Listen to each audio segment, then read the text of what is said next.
that the Mexican immigration officials here are using a WhatsApp, an encrypted WhatsApp channel with the Americans, and they're coordinating. That's every WhatsApp channel. It's all encrypted, big man. That's why people like it. It's literally no. They've encrypted their communication.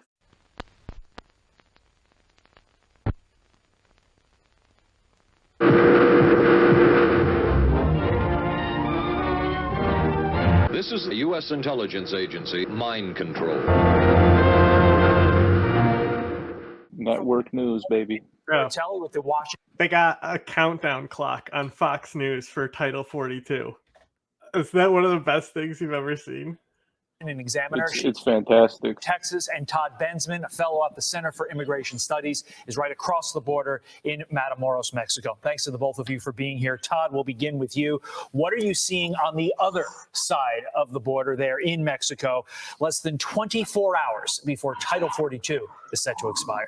Right. Well, right now, as we're speaking, there is a brand new unit of the Texas Department of Public Safety that has just been deployed to the other side. Right now, they are yelling and shouting "alto, alto" to a large group of immigrants who are right down here trying to cross.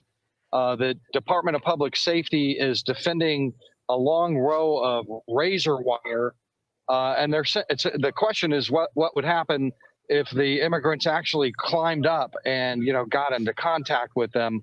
I'm told that they will be armed with pepper balls to fire or potentially fire, and that they are under.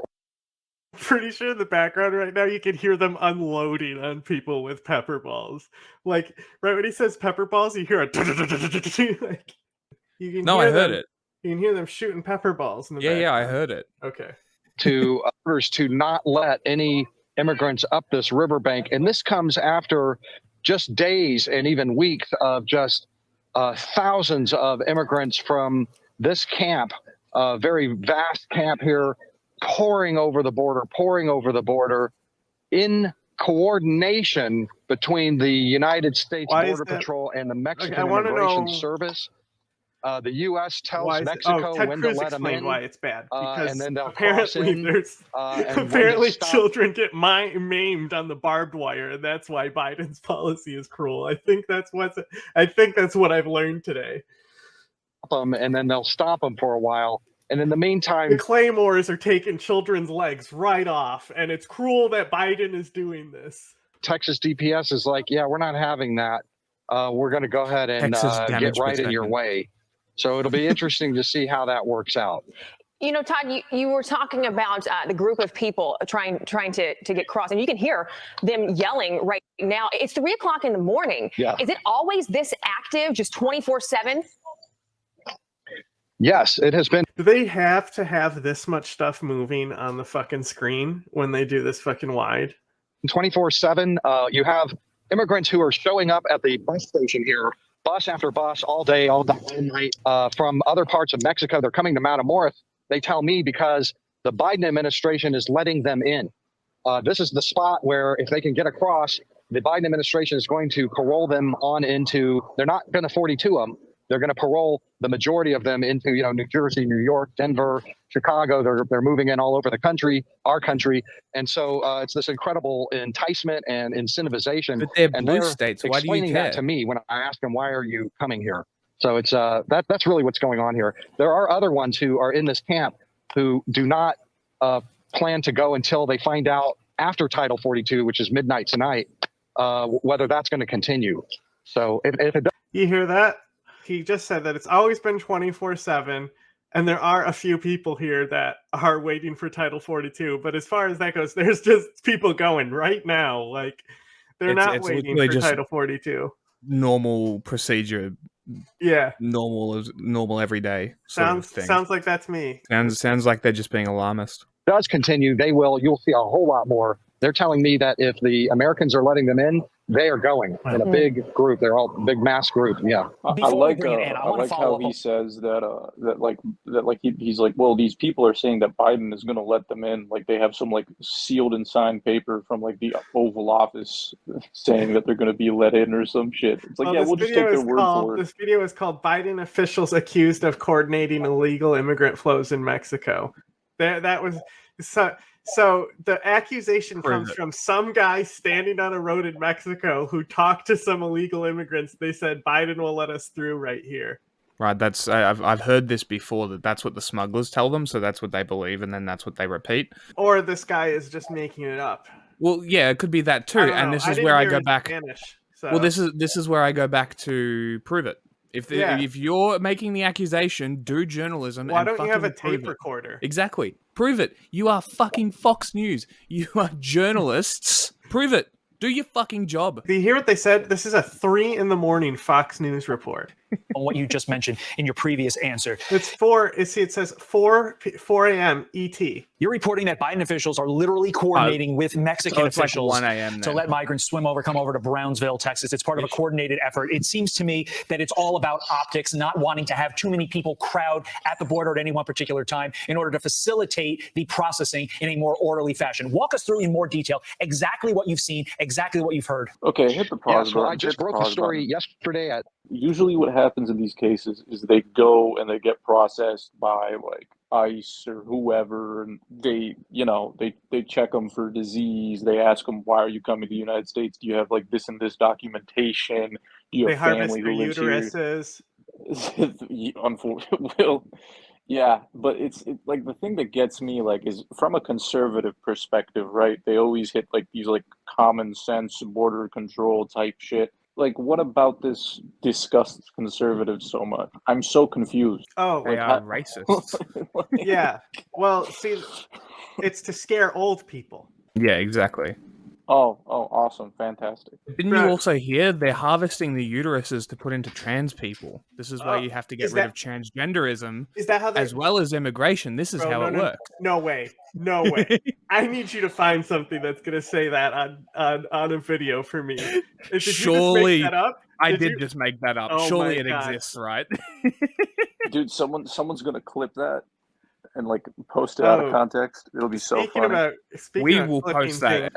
CIS.org, Center for Immigration Studies, that the Mexican immigration officials here are using a WhatsApp, an encrypted WhatsApp channel with the Americans, and they're All of coordinating. That's every group. WhatsApp channel. It's all encrypted, big man. That's why people like it. It's literally no. They've I'm not encrypted even, their communications. They're super spies. I'm not even kidding when I tell you they would you believe that they advertise this publicly? I was watching a hockey game earlier today, and an advertisement for WhatsApp came on, and at the end of the advertisement they said 5 billion encrypted chats sent like per, I don't know, year or day or whatever. Like that's like kind of the point of WhatsApp. It's a messenger. So this is also just something that's uniquely stupid and American. Well, Mexico and Spanish speaking people in the south of the country normally use WhatsApp to communicate. Well, dude, and that's what I'm saying. Like being Egyptian, like once WhatsApp became a thing, that was like huge for us. You're telling me like we could just communicate with our relatives with just an internet connection? You know what I mean? We didn't need to go on Magic Jack. Mm-hmm. Well, that's the thing with WhatsApp is it's actually beneficial for Trump because they were able to do conspiracies and stuff coming up to like the election, so they got an increase in vote by marketing this straight to Mexico. Yeah, there's a lot of fake shit. Yeah, that's again something like if you're not American, that just sounds so ridiculous to you because most of the world uses WhatsApp. Like this is like people will text.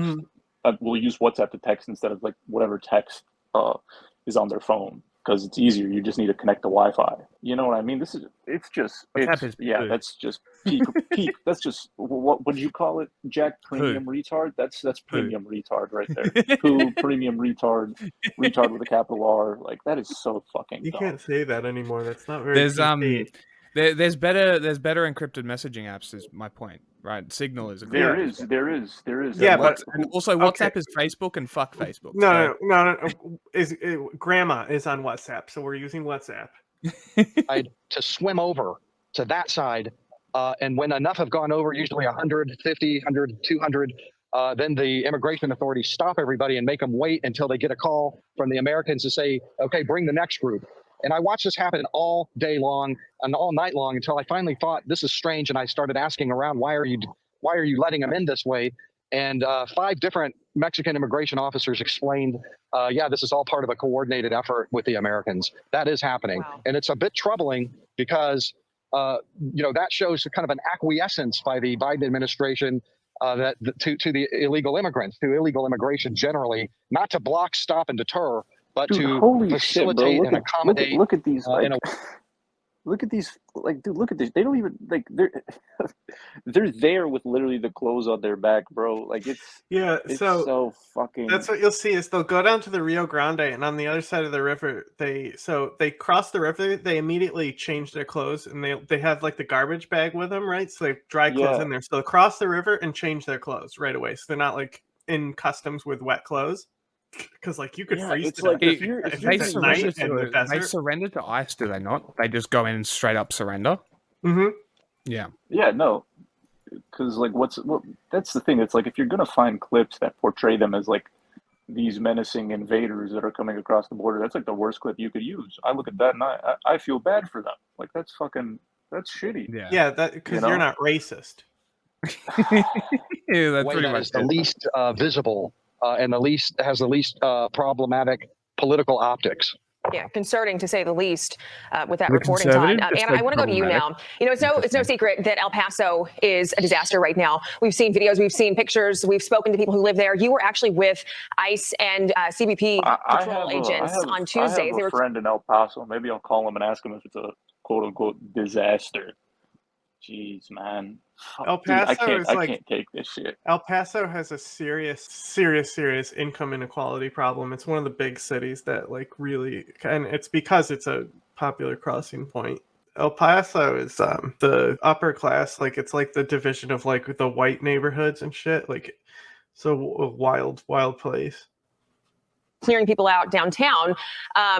We know that was an effort that they did, but what is Border Patrol saying their fears are, come midnight tonight when Title 42 does end, and what are you seeing at the same time? Yeah, I spoke with the head of Border Patrol, Raul Ortiz, yesterday, just less than 12 hours ago, actually, and he made a really startling statement. He said they believe at Border Patrol, the worst is over. They believe this is the surge for Title 42. It's coming before it actually ends. And he was saying he doesn't expect to hit the 18,000 apprehensions per day. We saw 11,000 apprehensions yesterday, but they think we're going to be in the clear. It's sort of like we're climaxing now, and it's going to be better than what we've seen the last few days. Anna, when you say the worst is over, are you talking about just for El Paso? We're talking nationwide. All right. Okay. Do you agree with that? I mean, based upon what you're seeing on the ground and the just overall feel that one can get when they're reporting from a community like. They were not expecting that one. Yeah, look, I was about to say that. Look at how viscerally uncomfortable they were that she gave that answer. They were waiting for that answer that was like, no, it's going to get worse. Because that's all they want. Ace said it when we were looking at Hezbollah TV, I think. No, it was Richard said it. We were looking at Hezbollah TV with the professor, and he was like, there's 2 kinds of people. They either get people who know what they're talking about and they ask them a leading question, or it's like just complete bullshit. This person probably knows what they're talking about. They were not expecting that, like, it doesn't matter that Title 42 is ending. Like, they expected that the surge was still going to happen, Whoa, you mean to tell me now. this person has legitimate press credentials? What the fuck? She might. You saw them repeal in disgust when she said that. Like you are. Do you agree with that statement? I think in El Paso we've seen new spots where people are crossing, groups of several hundred or 2,000 about 10 miles outside of town the other day, and it's probably where they're going to keep crossing.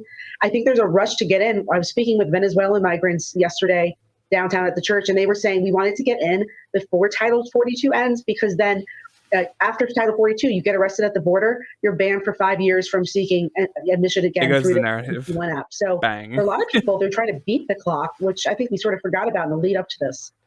So to follow up quickly, we've been basically assuming that the migrants themselves did not know about the change in law. Do you think occurred that at Title hit the pause button? Hit the pause button. Do you think that the Venezuelans that are crossing the border are watching this clock? They're like watching the Fox News clock. Dude, well, It's, I like, said this on projected Twitter in the because air. the Biden admin like issued a policy saying like, you know, do not come, this is going to happen. And I just wrote on it, it was like, do you think they're going to watch this and it's going to make them be like, oh, I changed my mind. They told me I can't.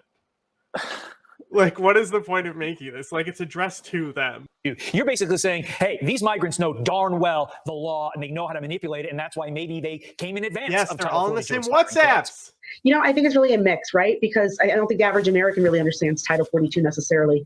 I think migrants that I was speaking with, they heard back in Venezuela, yeah, you can come now. We did a story on it, but they're giving out, you know, they'll take care of you. There's food, there's shelter, there's benefits to be had. They're willing to help you. And so when they came to El Paso and they're living on the street, 2,500 people that we saw this last week, it was a very different reality that they experienced. And Up I think next it on surprised them, Fox frankly. News, Yeah, should ICE detention centers serve lunch? Experts are saying no. that it didn't. I'm sure it surprised the people of El Paso too, who were dealing with it, and the business owners downtown dealing with what they were dealing with. We said there was 2,500 people, migrants being housed in a church. I mean, I can only imagine the strain that puts on not just Border Patrol, but the city and the people who live there who are not used to this type of situation. Todd and She means the whites.